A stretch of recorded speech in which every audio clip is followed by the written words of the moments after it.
Wanted, ambitious individual for leadership position. Be prepared for difficult application process and stressful work environment. Challenges, many. Rewards, numerous. Failure, possible. Your employer, the American people. The few chosen have been the presidents.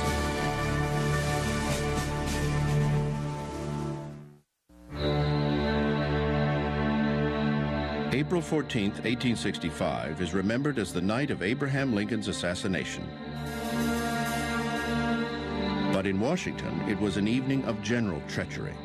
There were evil men about. Lincoln was shot. Secretary of State William Seward was stabbed. General Ulysses S. Grant was targeted, but was fortunately out of town. Vice President Andrew Johnson was on the hit list, too. Johnson was offered tickets to attend the play at Ford's Theater, but turned them down. Probably a good thing. But Lincoln assassin John Wilkes Booth knew exactly where the vice president would be spending the night. He assigned a co-conspirator to go to Johnson's suite at the Kirkwood boarding house. Johnson retires to his quarters at the Kirkwood house. He's completely unaware of anything that's going on. In fact, sits up part of the night reading, then goes to bed. If all had gone according to plan, Johnson would have been awakened sometime later by a knock at the door, at which point a knife would have been plunged into his heart. But it never happened. The man assigned by Booth to assassinate Johnson lost his nerve, started drinking, decided he wasn't going to go through with it. So the vice president was spared, and when Lincoln died of his wounds the following morning, Andrew Johnson became the first American president to gain the office because of an assassin's bullet. That's part of what will evolve into Johnson's difficulties. He assumes the presidency. He was not elected to it. And so Johnson is coming in as virtually a pretender to the throne. Number 17, Andrew Johnson, Democrat Union, 1865 to 1869, 56 years old, from Tennessee. Andrew Johnson was nothing like his martyred predecessor. Unlike Lincoln, he was a Southerner and a Democrat, and had at one point owned a small number of slaves. But during the Civil War, he was the only senator from a seceding state to remain with the Union, and he had been selected as Lincoln's running mate in 1864 to broaden the ticket's appeal. Nobody anticipated at all Johnson becoming president. If anyone had thought that might possibly happen, they certainly wouldn't have put him on the ticket. Johnson was regarded as stubborn or principled, depending on whether you agreed with him or not. Like Lincoln, he had risen from poverty to prominence through his own determination. This upward striving in Lincoln went along with the kind of wit and modesty and open-mindedness and ability to deal with all sorts of people. Somehow with Johnson, he has this closed-in personality. He's very self-oriented. He doesn't listen to other people. He doesn't care about other people. He doesn't have very many friends. Johnson's background and personality greatly influenced his management style. He had no formal education and had trained to be a tailor. He also had a righteous streak. Johnson was dogged and stubborn, inflexible. Once he took a position, he was never willing to compromise it. He has a tendency to see conspiracies on all sides against him. He was thin-skinned about criticism. So in all of these respects, he differed sharply from Lincoln.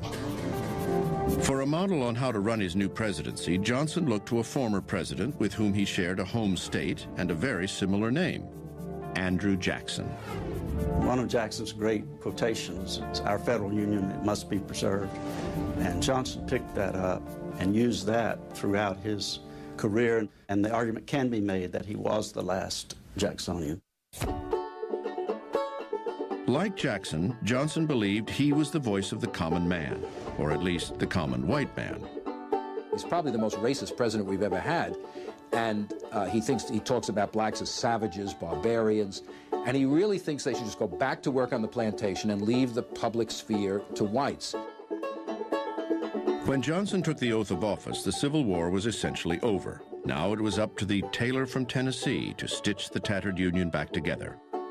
His entire legacy would be staked on the question of Reconstruction. Well, I think the Reconstruction crisis was the greatest crisis in American history, other than the crisis of the Civil War itself. Because what was at issue was not simply bringing the South back into the Union, but defining the essence of the American nation. Who is going to be a citizen of the United States? What are the rights that citizens are to enjoy? Who is an American, basically? Among the most eager to learn about Johnson's policies were the so-called radical Republicans, the vocal, reform-minded wing of the party. Men like Pennsylvania Representative Thaddeus Stevens and Massachusetts Senator Charles Sumner. They believed the South should be punished and the freed slaves protected, made citizens, and given the right to vote. Johnson played the role very skillfully in those first few weeks. And the immediate reaction is, yes, we trust Johnson and we can deal with him. Then Congress leaves Washington not to come back again until December. So Johnson has that wonderful window of opportunity there to take over as president. What Johnson did with his opportunity was to come up with his own presidential Reconstruction plan. Many in the defeated South were prepared for the worst. In April 1865, the South lay prostrate at the feet of the conquering North, and many Southerners then were so shell-shocked that they would have been willing to accept almost any terms of Reconstruction.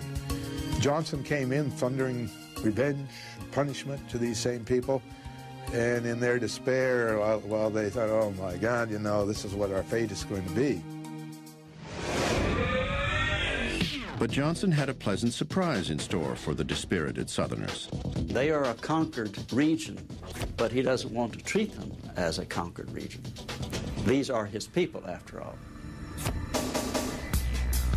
Nobody knows for sure what Lincoln would have done, but Johnson's plan favored amnesty for most ex-Confederates and quick acceptance of the seceded states into the Union.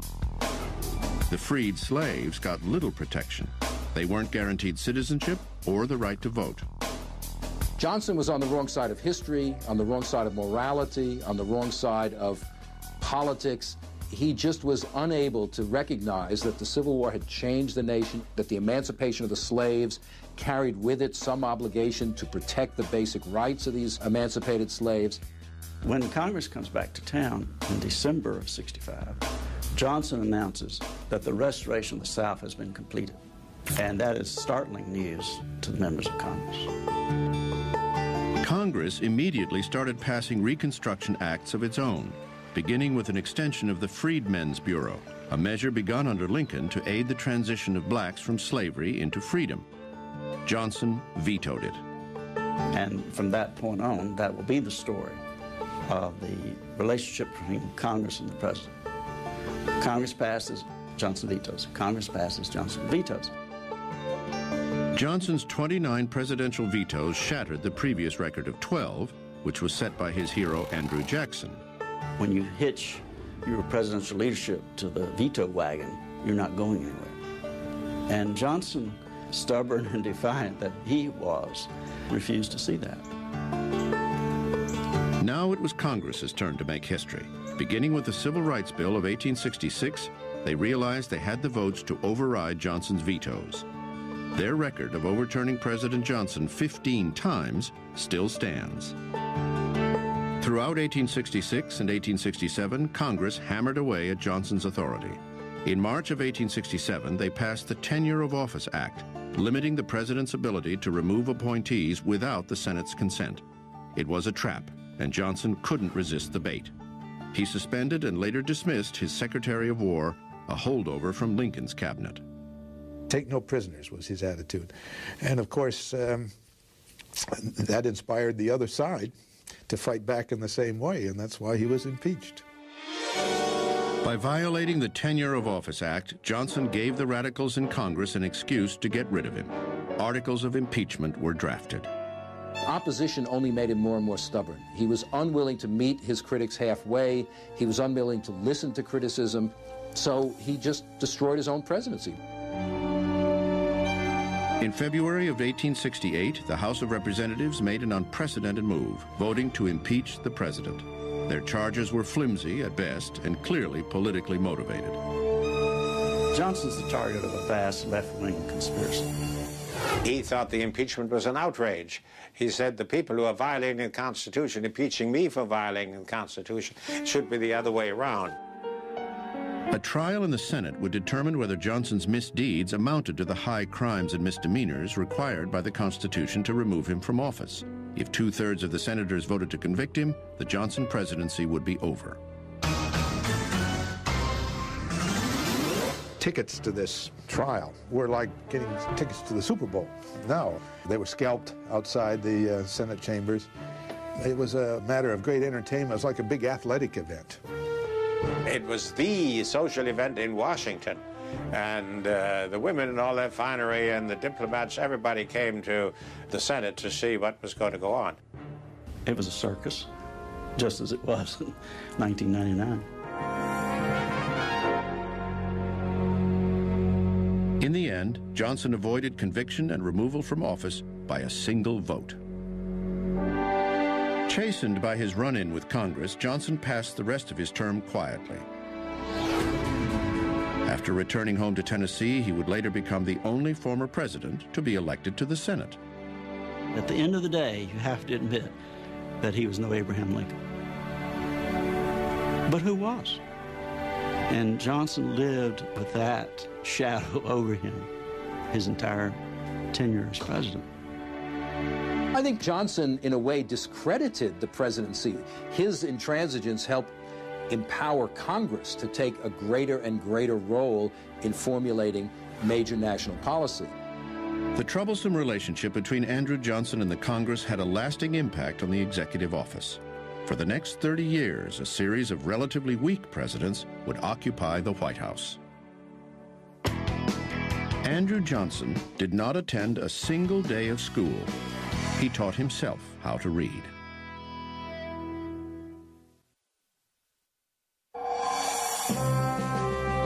He was hailed as the victor of Vicksburg, the hero of Appomattox, the savior of the Union. If there had been paparazzi in the late 19th century, no American's picture would have been more coveted than that of General Ulysses S. Grant. There were no movie stars in that period of time. There were very few authors that were well known. There was no television. Grant was as close to a star celebrity in the United States in the late 1860s and 1870s as you could have had. Well, in 1868, there's no doubt but that Grant was the most popular man in the North. It was almost a shoo-in to become the Republican presidential candidate. I think enough people told him that he should be president that he kind of became convinced. Then why not become president if people are willing to make you president, right? Number 18, Ulysses Simpson Grant, Republican, 1869 to 1877, 46 years old, from Ohio. At the time, he was the youngest man ever to be elected president and the first West Pointer. He was also the first to be elected without winning a majority of the white vote. That's because blacks in the South were allowed to cast ballots for the first time, and roughly 700,000 did, 12% of the total vote. They voted almost, I think, to a man for Grant. They viewed him just as they had viewed Lincoln, as central to their emancipation. Loyal to a fault, the silent general was humble and shy. As a soldier in the field, he would bathe in a closed tent so others wouldn't see him in the nude. He was also a surprisingly good artist. Some of his drawings and paintings still survive. Military heroes like Grant are supposed to cut a gallant figure in their uniforms, but descriptions of him range from rumpled to reeking of cigar smoke. Grant certainly was not a gallant figure. In fact, he was short, looked a little bit dumpy because of the way he carried himself. Grant was pretty short and kind of schleppy, to use a modern phrase. He frequently had a cigar in his mouth, which made him look a little more disheveled. In addition to his smoking habit, 20 cigars a day, President Grant was an adrenaline junkie. In an era before automobiles, he relied on pure horsepower to satisfy his need for speed. In 1866, he won an impromptu drag race through Central Park against a coach carrying President Andrew Johnson. As president, he once got a speeding ticket for driving his horse-drawn carriage too fast down M Street. He paid a $20 fine. Not surprisingly, Grant's approach to the presidency was similar to his approach on the battlefield. He seemed to feel at the beginning, Grant, that the president was like a military commander. He had subordinates. The subordinates would be loyal to him. He had a tendency, however, to appoint cronies, relatives of his wife, old buddies from the Army days, to positions of power in his administration, which they then, in many cases, proceeded to abuse. In a way, Grant saw his presidency as a continuation of his service in the Civil War. When Grant was nominated for president, he said, let's resolve these questions that are left over from the war. Let us have peace. Those simple, elegant words became his campaign slogan, let us have peace. As it turned out, Grant's administration was anything but peaceful. It had started off well enough. Most of the seceded states had been restored to the Union, and black voters, emboldened by the support of federal troops, had elected Republican governments in many southern states. But the lasting hatreds of war had not died at Appomattox. There were those in the North who wanted to punish the South, and those in the South who wanted to punish blacks. The Ku Klux Klan was really the terrorist wing of the Democratic Party at that time. There is a kind of almost another civil war going on in the South. Terrorist groups are launching murder, assassination, whippings, beatings, burnings of buildings in order to undermine the governments there. What does the federal government do about this? Grant, working with Congress, essentially launched a war on terror. Using new powers granted to him by a series of anti-Klan laws, he sent federal troops to the hotbeds of violence in the South to round up Klansmen and even hold them without trial. Grant crushes the Klan. He succeeds. You can do that if you're willing to be pretty harsh. He crushes the Ku Klux Klan.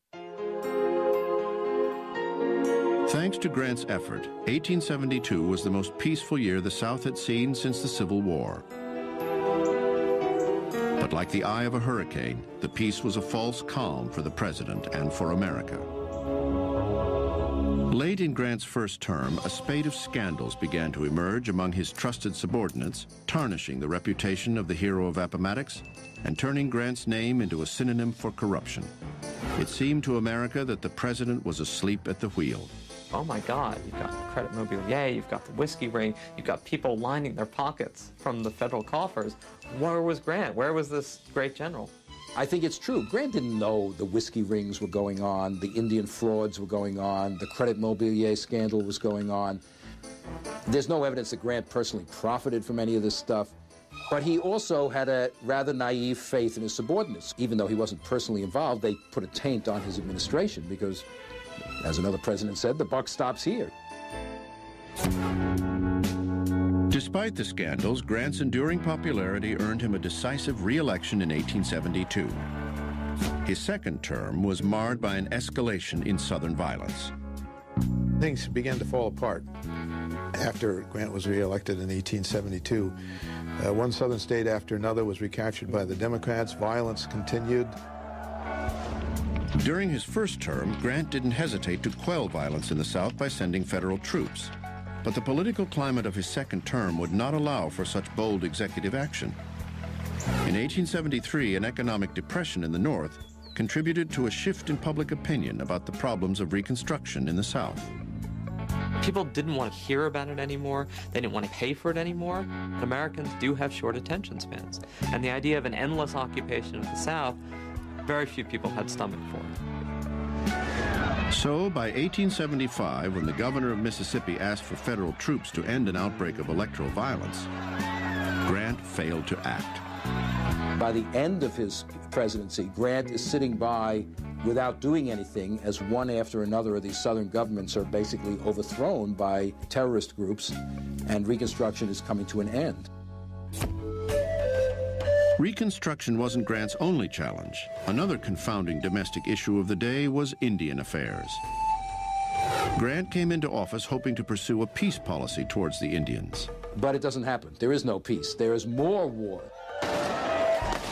It was during Grant's second term that George Armstrong Custer and his 7th Cavalry were annihilated by Indians on the banks of the Little Bighorn River.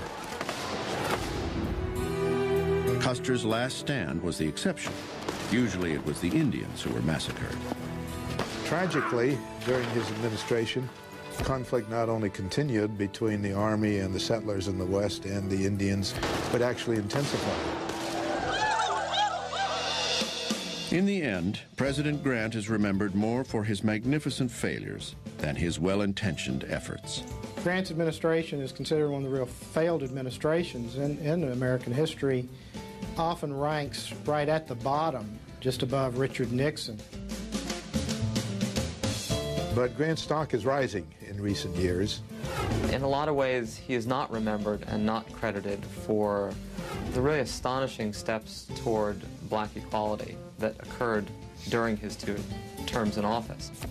It is this effort, endorsed by a man of war who fought for peace, attempted but never fully realized during his administration, that may be the true legacy of Grant's presidency.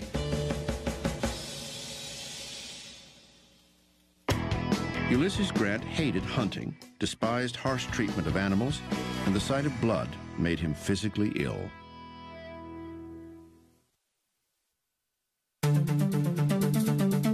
In 1876, the Republican Party was looking for someone to counter the corrupt image of the scandal-ridden Grant years. Affable and morally scrupulous, Ohio Governor Rutherford B. Hayes was the perfect anti-Grant. His personality was why he got the nomination, partly. Hayes promised to be a different type of president who would make his own decisions, appoint people on the basis of merit rather than to pay back a favor. One observer at the time called him a third-rate nonentity whose only recommendation is that he is obnoxious to no one. Hayes was lucky even to be alive to run for president in 1876. His stint in the Civil War nearly killed him. He was wounded 5 times and had 4 horses shot out from under him. Some would later call the election of 1876 between Hayes and New York Governor Samuel Tilden the last battle of the Civil War. Once again, Hayes barely emerged intact. It was a bitter, hard-fought campaign, and on election night it looked as if Tilden had won. Hayes went to bed assuming he had lost because Tilden was something like 260,000 votes ahead, which in modern figures was about 1.3 million. Like George W. Bush in 2000, Hayes lost the popular vote. The tally in the Electoral College also seemed to favor Tilden, but it was close. And as in the 2000 election, results from several states were in dispute. Awaiting the outcome of the election at his estate in Ohio, Hayes was telling the local papers that he had lost. Finally, they got word to him, quit saying you'd lost the election because we're gonna win it. After 4 months of accusations, negotiations, and recounts, both sides finally agreed to allow a specially appointed electoral commission to settle the matter. Voting 8-7 along party lines, the commission gave all 3 disputed states and the election to Rutherford B. Hayes. The last hurdle blocking Hayes's path to the White House was confirmation by the House of Representatives. Democrats threatened to filibuster, but their opposition evaporated.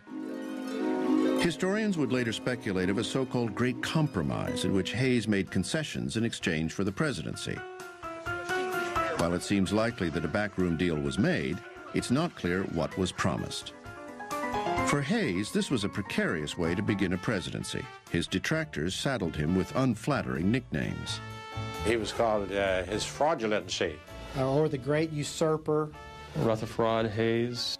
Not exactly the moniker you want to carry into your administration. On March 3rd, 1877, Hayes was sworn in the White House Red Room, the first president to take the oath of office inside the executive mansion. Hayes took his public oath of office 2 days later on the steps of the Capitol.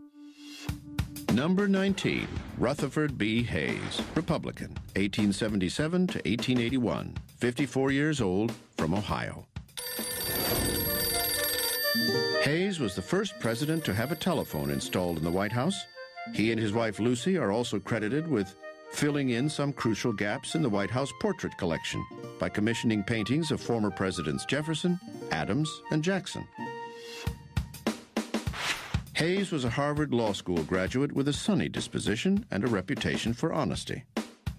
Hayes definitely was one of these people who came into office and just was crushed to realize the pettiness and the absurdity and the day in and day out dealing with human foibles, office seekers, grievances. The Hayes White House was subdued. Lucy Hayes believed in temperance. She was called Lemonade Lucy because she banned liquor from the White House. And Hayes wasn't so strong on that, but he went along with his wife. The joke was that at state functions in the White House, water flowed like wine. President Hayes showed temperance in his management style as well. He approached everything from kind of a scholarly, legalistic approach. His style of leadership was to gather the information, consult the proper advisors, make a decision. Once a decision is made, try not to look back and be decisive. When Hayes took office, the country was still dealing with the legacy of post-Civil War Reconstruction. Federal troops were stationed in the state houses of South Carolina and Louisiana to protect black-supported Republican governments from takeover by the Democrats, who were mostly ex-Confederates. In the most controversial act of Hayes's presidency, he ordered the removal of the troops from the state houses, clearing the way for Democratic takeover of the last two southern states still under Republican rule. It was the symbolic end of Reconstruction. Some historians see this as a consummation of the backroom deal made during the disputed election. In the so-called Great Compromise, Republicans allegedly agreed to give up control of the South if the Democrats would rescind their opposition to Hayes becoming president. Basically, you've got an exchange. Republican control of the White House in exchange for Democratic control of the state governments of now the entire South. Hayes has been vilified for his complicity in the deal, agreeing to end Reconstruction in exchange for the presidency. But historians point out that the Great Compromise of 1877 isn't exactly what it appears. The election of Hayes is taken very often as the ending of Reconstruction, but Hayes represented the faction of the Republican Party which wanted to end Reconstruction. And his nomination shows that the Republican Party was already retreating from further intervention in the South to protect the rights of black people. So the bargain or the compromise of 1877, which finally puts Hayes in the White House and is sort of the point at which Reconstruction ends, is an important moment, but it's also the culmination of a trajectory which has taken place for several years before that. Hayes was already interested in a new approach to the South. He was convinced that the return of civilian rule would bring with it a return of civility. Hayes believed that if what was often called the best men, the better sort, the well-to-do Southern whites came back into power, even as Democrats, that they would, in a sort of paternalistic way, protect blacks from violence and recognize their basic rights. He was shocked when that didn't happen. This was probably the biggest disappointment to Rutherford Hayes because he really felt betrayed by the former Confederate leaders because they were supposed to be officers and gentlemen. Regardless of how the decision had been made, under Hayes's watch, the window closed on Reconstruction, dooming blacks in the South to years of segregation and deprivation, and keeping the old Confederacy a white man's country for another 100 years. For better or worse, the great issues of the age had been settled, and as the Civil War faded into memory, the reformers in Hayes's party were in search of another defining issue. Some people thought that civil service reform would be as important as anti-slavery had been. I have never quite understood that. The civil service meant government jobs like postal officials and tax collectors. These positions were used by politicians to exert influence and extort cash. There's no income tax. One of the largest ways of the federal government to collect taxes was on customs duties. And most of U.S. imports and exports came through or went out of the Port of New York. So the collector of the Port of New York was a really significant position in the federal bureaucracy at this time. The New York Custom House was the biggest source of patronage in the country. and consequently it tended to be quite corrupt. Appointments to the Custom House, including the position of chief collector, were controlled by New York's corrupt political machine, namely the so-called Republican stalwarts led by Senator Roscoe Conkling. In one of the few decisive moments of his presidency, Hayes removed the head of the Custom House, who was a Conkling crony, and replaced him with someone of merit.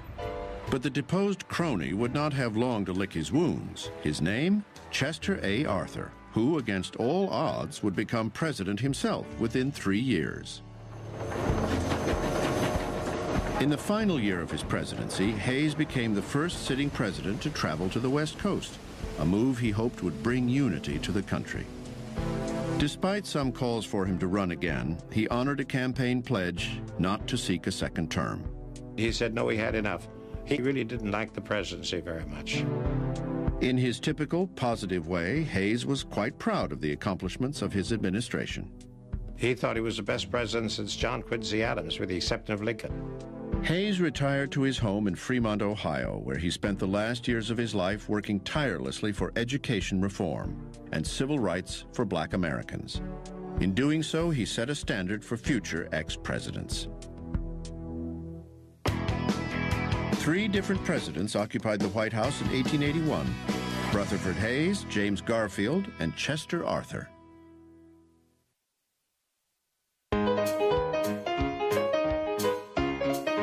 In 1880, Ulysses S. Grant wanted back in the game. Voters had forgiven the beloved general for the corruption of his first 2 terms, and his image had been rehabilitated by a triumphant world tour where he was greeted as a hero by everyone from diplomats to commoners. So he tried to get his party's nomination, but instead, another Ohio general, James Garfield, emerged at the Republican convention. It was he, not Grant, who won the nomination and then the presidency. Number 20, James A. Garfield, Republican, 1881, 49 years old, from Ohio. He was the first former college president and only preacher to hold the office. And he was the last person to move directly from the House of Representatives to the White House. Garfield was a large, outgoing man. He was well-read and not bored at all by the intricacies of policymaking. He's what today you would call a policy wonk. He was someone who would take an issue, for instance, like the tariff, and fill notebooks with detailed calculations about how the tariff works and how different industries work. He's someone who, in the summer of 1880, at least 4 times he would skip away from sessions of the House of Representatives to go watch baseball, professional baseball being played on the Washington Mall. As a politician, Garfield was known to be a bit of a waffler. It was something of a weakness that he proved to be not very decisive. He didn't seem to want to ruffle any feathers. He tried to make everyone happy, and in effect, he made no one happy. Garfield's first job as president was to dole out political appointments. It was a notoriously corrupt process. But the scandals among Ulysses Grant's appointees, who were mostly his cronies, had contributed to an outcry for merit-based appointments. This issue of civil service reform had been left at Garfield's doorstep, and he decided to challenge the old system by taking on powerful New York Senator Roscoe Conkling over who should be appointed chief collector of the Port of New York. Conkling had traditionally filled this important civil service post with his own cronies. Now, as an analogy, imagine today, for instance, that the senator from the state of Virginia would point to the fact that the Pentagon is on the Virginia side of the Potomac River. Therefore, he should have control of who is the Secretary of Defense and all of his staff. It was that kind of claim, which at the time was actually very common. Garfield decided to challenge this political tradition by appointing a rival of Conkling's to be chief collector. It was a risky move for the new president. But despite a firestorm of opposition, Garfield held firm, and Conkling ended up resigning from the Senate in protest. Garfield wins, which surprised a lot of people. That was the beginning of the end of Conkling's machine and the old spoil system. Of course, Garfield didn't live long enough to see all the fruits of that victory. The series of events that would lead to the untimely death of President Garfield began in the early days of his presidency. When Garfield moved into the White House in his first days as president, he was barraged by questions of patronage and appointments. The White House itself was a very open forum. Anyone could walk in. There was no Secret Service protection at the time. Every day, Garfield would visit with office seekers. And while Garfield tried to limit himself to picking the office heads or the major positions, he couldn't avoid being barraged by the legions of job seekers. One of these job seekers was a man named Charles Guiteau. He was a strange fellow who had spent the campaign season of 1880 hanging around Republican Party headquarters in New York, and now felt he was owed a diplomatic appointment by the Garfield administration. He identified himself strongly with a faction of the party called the Stalwarts, which included Senator Conkling and Garfield's vice president, Chester A. Arthur. Yeah, he had at one point shook Arthur's hand and at another point made his way into Garfield's waiting area in the White House. But he was seen as somewhat of a joke. Upset that the Garfield administration ignored his requests for a diplomatic appointment, angry at Garfield's slight to Conkling, and believing he had a calling from God, Guiteau set out to remove the president. On July 2, 1881, Guiteau stalked Garfield to the Baltimore and Potomac Railroad station in Washington and shot him twice. One bullet grazed the president's arm, the other lodged in his torso. As the police hauled Guiteau away, he declared, "I did it. I will go to jail. I am a stalwart, and Arthur will be president." Charles Guiteau has earned the everlasting moniker of a disappointed office seeker, sometimes a disgruntled office seeker. But Charles Guiteau is not a disgruntled or disappointed office seeker. He's insane. Garfield didn't die right away. As he lingered, the assassin's bullet still in his body, every change in his condition was telegraphed across the country. Sometimes he would improve and almost look like he would recover. But during that period, the nation really rallied to support the president, and he had far greater popularity after he was shot than before. We know now that Garfield may well have been killed by his own doctors or the efforts of his doctors to save him. They would stick instruments and fingers up into Garfield's back. The medical care was atrocious, even for that era. In August, Garfield wrote a letter to his mother back in Ohio, telling her not to worry. "It is true I am still weak and on my back," he wrote, "but I am gaining every day and need only time and patience to bring me through."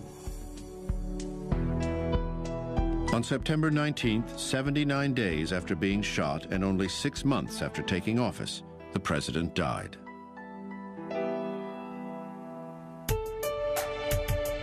The only legacy of Garfield's brief presidency was his battle against the New York political machine. The real accomplishment of Garfield in the end, had he lived to build on it, was that he in fact took a stand against that system. He in fact finally said no to the most powerful boss of his time on a question of patronage and made it stick. Garfield would become a martyr for the civil service reform movement. It would be up to his vice president, Chester Arthur, himself a product of the New York political machine, to continue the fight. During the 2 months that President Garfield lay dying from his gunshot wounds, Congress was out of session. It is said the country continued to run smoothly nonetheless. In 1881, Chester A. Arthur completed the most unlikely of political comebacks. Only 3 years after being removed in disgrace from his post as chief collector of the New York Custom House, he now found himself, by virtue of assassination, President of the United States. Number 21, Chester A. Arthur, Republican, 1881 to 1885, 51 years old, from New York. Arthur may have been a native of Vermont, but he was indisputably a New Yorker. He was someone who could pick out a good bottle of wine. He ate very well. He was a gourmand. He enjoyed drinking at the finest restaurants and in the most exclusive clubs. Arthur was a bit of a dandy. a bit of a peacock. He was incredibly meticulous about how he dressed. He bought the latest fashions, and he was able to live a Gilded Age life. Unlike many of the figures of that era, Chet Arthur did not have the full beard, but he did have full sideburns, which was certainly a distinguishing feature. Arthur looked like a president. In 1880, when he was elected vice president, Arthur had celebrated in his own way with a shopping spree at Brooks Brothers. In addition to being a high-living New York party animal, Arthur was also an avid fisherman. He took frequent fishing trips with his pal, New York Senator and political boss, Roscoe Conkling. Arthur's management style was an offshoot of his personality. Arthur did not like to work hard. He is somebody who is routinely described as strolling into the Oval Office at 10, meeting with people, signing some papers, going for a ride or a walk at around 4 in the afternoon, taking a nap, and having dinner quietly with family and friends. Some people might perceive that to be kind of a lazy man's presidency, but actually is very efficient during those hours. But then after 4 o'clock, he figured that it was time now to relax. A White House staffer would later recall that President Arthur never did today what he could put off until tomorrow. Unlike most presidents of his era, moving into the White House felt like a social demotion to Arthur. Arthur came into the White House and says, "I will not live in this house." And Arthur insists that the White House become renovated, and they spend many months renovating it. And one of the people that he employs to renovate the White House is a very young Louis Comfort Tiffany. With the White House restored, Arthur set about restoring the faded Washington party scene. His wife had died in 1880, so the president's sister was his social hostess. Wine, champagne, hard liquor made a reappearance in the White House under Chet Arthur. And he brings that style to the White House. Garfield didn't have enough time to really place his stamp on the Washington social scene, and the Hayeses had not exactly wowed anyone with their social panache.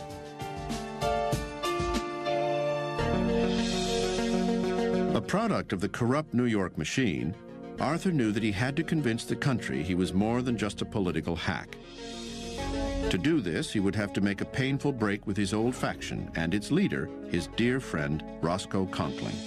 Much to the chagrin of Conkling and his faction, Chet Arthur really became a reformer, one of the great ironies in American presidential history. The man who was a product of the spoils system of New York fought against it. It is the Nixon going to China syndrome. Usually the representative of the old system is in the best position to change that system.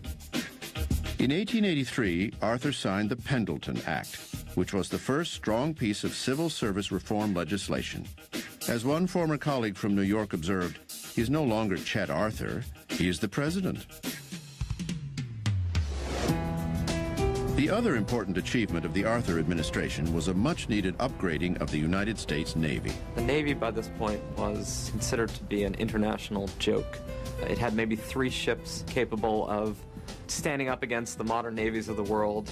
And the president took some action and began the building of a modern fleet of steel ships with rifled guns on their decks.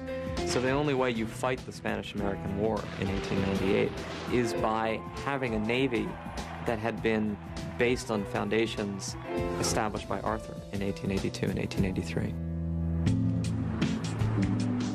Having risen to the presidency through assassination, Arthur would never get the opportunity to win his own term. Denied the party's nomination in 1884, he died 2 years later from a kidney ailment that he had secretly battled throughout his administration. Arthur ends up being a much better president than most people had expected him to be. He was a competent president in a time when competency was really all that most people either expected or wanted from the presidency. Only 20 years removed from the Civil War, it was remarkable how much the presidency had changed. The strength of the office had been tested by assassinations, scandals, impeachment, and a highly disputed election. By the late 1800s, the presidency didn't seem to matter much, and a good deal of executive power had been ceded to Congress. But in the years to come, the men destined to inherit the presidency would reassert the powers lost during these years and turn America into a major player on the world stage.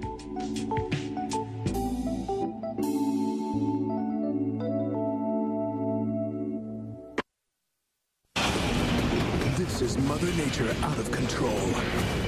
Could these natural disasters have been prevented? How is the latest technology helping us predict the next disaster? And how can history teach us to prepare for next Nature's Fury Week? Begins tonight at 8 on the History Channel.